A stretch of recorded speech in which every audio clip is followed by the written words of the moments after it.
What's up, gang? This is the Sacrificial Man. I really haven't been uploading a lot onto this channel lately. I'm just living life, just trying to get through things and stay afloat. Which I'm doing okay. I'm doing better than a lot of people, but I'm still like, you know, I'm not, I don't own a yacht. you know, I'm not living a life of dividends. I'm not getting paid dividends yet. I'm working on it. That's the goal, is to live off of dividends for the rest of my life. Um, so I took some financial advice. I watched like three channels on YouTube regarding finances and economy stuff, and Jeremiah Babe is one of them. Smart Money Bro and Minority Mindset. Those are like the three that I listen to. And I kind of pick and choose what I like out of those. Pick and choose what I feel would like fit my situation best. So when it comes to Jeremiah Babe, I'm a firm believer in the if you don't own it, if you don't hold it, you don't own it mentality. You really should have, preparations and security. You should be in good health. Um, he says you should walk close to God. I'm more of a spiritual person, not really a religious person. So I'm kind of more walking in close to nature. I love nature. Like this morning, driving to work, I saw a possum. A possum crossing the road. I actually had to come to a stop because she was crossing the road right in front of me. So I came to a stop and I looked closer, and it was a mom possum, and all of her babies were hanging, were clinging to her back. There was probably like, I don't know, I would say like 6 or 7 of them, maybe. Hard to tell. They were all over her, but there was definitely a lot of them on her, and she crossed the road successfully. Made sure I didn't smush her, and I thought that was great. I'd never seen anything like that before. I mean, you can see anything on YouTube or Google or whatever, but to see it in person and have it surprise you, just come out of nowhere, I think that's awesome. I think that's great. Like when like if I'm walking at work, I walk 2 miles for lunch every day. Most nice days, but I walk 2 miles for work, and every once in a while there'll be a toad in the driveway. I'll pick it up and move it. I think that's cool. I've seen salamanders in the road, and I had to pick them up and move them. And then the coolest ones were the turtles, and I actually had a baby snapping turtle. It was probably no bigger than like that, and it was right on the front apron of the building. So I got gloves and I scooped it up, and I was like, oh, that's not your regular red-eared slider. That's a baby snapping turtle. Then I went and I put it in the woods. I always look and see which direction they're facing, and that's the direction that we go. So I put that in the woods, and who knows how big the thing is now. Those things live a long time. So,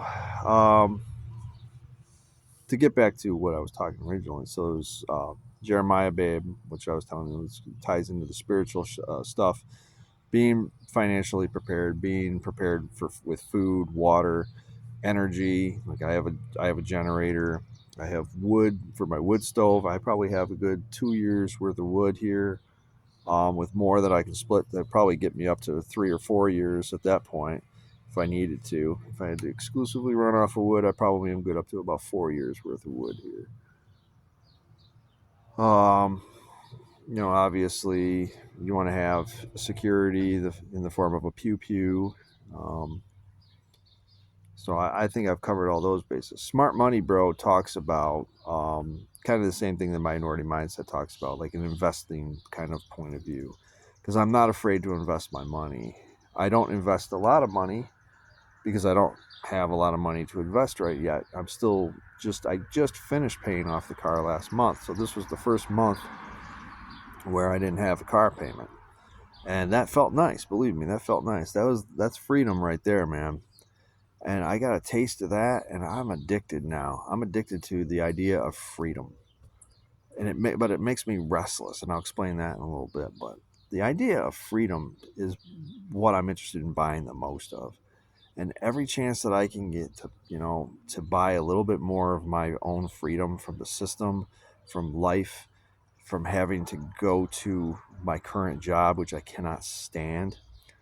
That gives me drive and direction. So, minority mindset shows you that you want to think like an investor. You don't want to think like a day trader. You want to think like an investor. You want to, no matter whether the stocks are up or down, you want to be putting money into the market so you have shares, and those shares will eventually pay you dividends. And you want to research your companies, obviously, but you definitely want to be in the game. You don't want to be a day trader and selling and all that. You don't want to even be really like looking at it. It's kind of like the idea of the 401k. I'm in the market in that way as well, is that I have a 401k and a Roth IRA that I've been putting money into as well. And I'm pretty close to max that I can put in every year.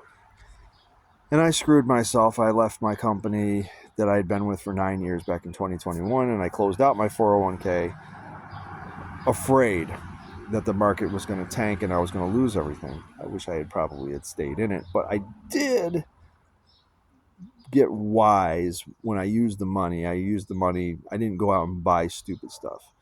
I bought a tractor. I bought a full-size international tractor with a bucket on the front of it, so I'm able to do a lot of work around the house. I'm also able to do work for neighbors. I actually saved myself like $4,000 installing my fence. By doing it myself, I had an auger, and the thing's got a PTO on it, so I spent a vacation punching holes in the ground and dropping poles, and I bought all that stuff, and I was probably about $6,000 into the fence. But the equity in this house, because of the COVID situation, I'm doing all right. I'm not going to take out any HELOCs, nothing like that. I don't want to do anything where I'm going to score another monthly payment. I'm done with monthly payments right now. But just knowing that I have the unrealized asset. Now, I might not be able to sell it for what it's got, for what Zillow and all these other places have it listed for, but I'm not upside down. And that's the big thing, because a lot of people are completely upside down in their houses. They bought them in 2021, 2022, no contingencies, no inspections. You got a low interest rate, but everybody was like jumping into these houses that were overinflated in price. So this house was, under $100,000. I think I did a pretty hell of a good job for under $100,000. I'm a little bit off the map, which I think is a good thing too, because I don't live in the city, but I also don't live out in the country. So I bought the corner lot. Dave Ramsey says you always buy the corner lot. I bought the corner lot. I got a wraparound driveway. It starts on one street, wraps around my house, and goes around to the other street. I'm close to my friends. I'm close to hardware stores and gas stations, but everything else is about 15 minutes, 20 minutes away. So I get to actually drive. I get to get up to speed and all that. So I did good there. So I need to come up with the next phase of my life. So that's where I was talking about just a few minutes ago. I'm a free agent. I'm kind of a free man in the fact that I only have utilities, insurance, and a mortgage right now. I don't have a car payment. I don't have a credit card payment. I don't have student loans. I don't owe any loan sharks. As of right now, we're in a good spot, and I'm feeling restless. Like my body's saying, "Go do something. Now is the time to go do something." And I'm not talking about going to Disney. I'm not talking about going on vacation. I'm talking about now is the time to uproot myself from my current position that I'm in at work. That I've been the same position for 20 years now. And I've built my own little empire around that position, but I don't want to do it anymore. I literally detest it. I wake up in the morning and you get that dread feeling. That feeling that someone would tell you, if you don't like your job, don't do it anymore. That's what, if I had a girlfriend or a wife and we woke up in bed and every morning I was like, ugh, I don't want to go. The wife or the girlfriend, they would say, well, don't then. And I'm of that mindset that it's like, that's the correct answer. If you don't enjoy what you're doing, you shouldn't be doing it anymore. And so that's where my restlessness is coming in. It's like, well, what do I want to do now? I've got some savings. I've got my 401k. Everything's paid off. The only missing piece is what? And I got to figure out what that what is. Because now that I don't have to make as much money. And I think I mentioned this in a previous video. I don't have to make as much money now as I am making right now. So I could afford to kind of do a backward lateral to get into a different line of work, to get into a different field. And I don't want to do parts. I've been doing parts for 20 years. So it doesn't matter what industry, whether I get into boats, trains, airplanes, tractors. So I've done trucks, tractors, and cars. And I want out. I left. I was working for a tractor dealer up until January of last year. And at first I was like, yes, this is great. I enjoyed it. And I was an outside salesman too. I was going to farms and working independently. But the common theme is that they're always riding you to do more, to sell more, to get higher margins and all this. Yet you break your back doing all this extra work and all you're getting is lip service in return. I've never seen it where I was like, okay, if I do X, Y, and Z that this manager has given me, where's the big payoff? Oh, there is no big payoff. It's just, thank you for your service. You get to keep your job. Oh, well, great. Thank you. That's not really what I wanted to hear. I just can't do it anymore. I just can't. I've tried. I really did try. I had a long chat with the new manager there, and I told him where I was coming from and how I felt. And he's like, I want you to be the manager of your parts department. You are the manager. But all the evidence that I see coming from various places point in the direction that I'm not. I'm just a secretary. I'm just a guy that just get the parts. They are not interested in actually having a real parts guy there. So they could hire a McDonald's guy and probably do the same thing. And it's unfortunate because I come with a lot of experience of being able to run a parts department down to the numbers, which a lot of guys don't even know what the numbers are. They don't know what healthy numbers are. They don't know what reports they are. And I'm sitting here and I'm like, if you aren't going to cut me loose to run this parts department and give me the right amount of money for managing the parts department, I still, even if you did now, I think it's too late. I think it's too late. I think that the damage from the first year and a half of being at that place, which there was a vacuum in management, there was arguments between the two managers that were there. Nobody knew what was going on. Everything was a panic. So I fried out, and I've mentioned that in a previous video. I fried out and I was done with it. And I have not found the passion inside me to want to do it again. Because we're 2 months into the new manager, and I haven't seen anything other than they made a parts requisition sheet to my request. But I haven't seen any extra money. I haven't seen any extra vacation times. They got me Chinese food once for lunch. I'm not feeling like I don't feel like they're going to give me anything for even surviving. There's no like consolation prize for surviving. There's nothing. And I'm not, I don't even know how to say it because everyone's going to be like, well, that's customer service for you, man. You shouldn't be a parts guy if that's the case. You're right. You're absolutely right. You're absolutely right. Going up was fun because I ground floored in the heavy trucking industry. I knew what an S cam and a set of heavy duty brake shoes looked like. I knew what a brake chamber was, but I was an automotive guy. I didn't know anything else beyond that. And I hit the books. I kept climbing. ASE certified with all the manufacturers. Then I was at the height of my job where I was the parts expediter for a dealership where I called all the other dealerships during COVID to get parts to keep our trucks running when you couldn't get anything, and Cummins said that, oh, that part's 10,000 has 10,000 back orders on it. I'm like, yeah, okay, well, we're going to work around that. And I was wheeling and dealing, having a good time. The amount of smoke that I was sold on this current position was that you're going to be the manager of your own parts department. I saw it as like, okay, I'm going to be the parts purchaser. I should be allowed to do my thing. Hell no. Hell no. So after all that, I knew that I had to pay the car off faster because that was definitely a weight that was making it so I had to stay there.